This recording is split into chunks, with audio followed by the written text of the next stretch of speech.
Darwin said in his book, "To suppose that the eye could have been formed by natural selection seems, I freely confess, absurd. How can blind chance make a seeing eye?"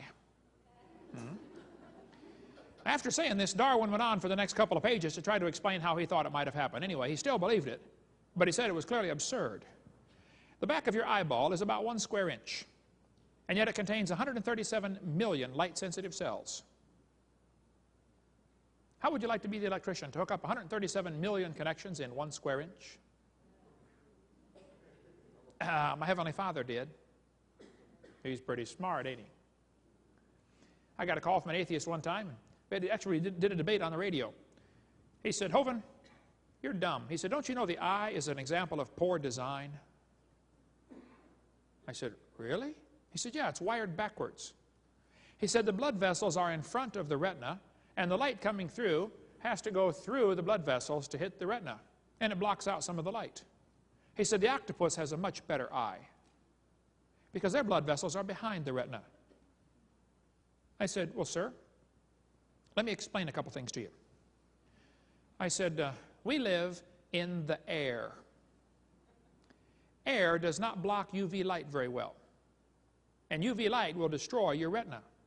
So you have blood vessels in front of your retina to block the UV light. Now, octopus live in the water. Water blocks UV light. So they don't need the blood vessels in front. They can actually see better underwater than you could, but if you want to swap eyes with an octopus, go ahead, because in a few days you're going to be blind.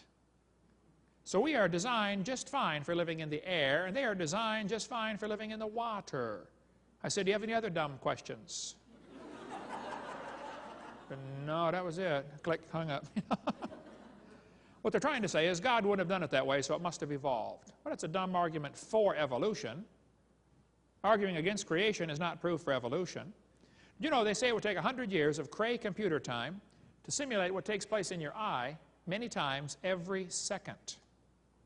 You can walk into the room and look around, and in 1 second your eyeball picks up enough data to keep a Cray busy for hundreds of years, sorting out what you just saw in 1 second.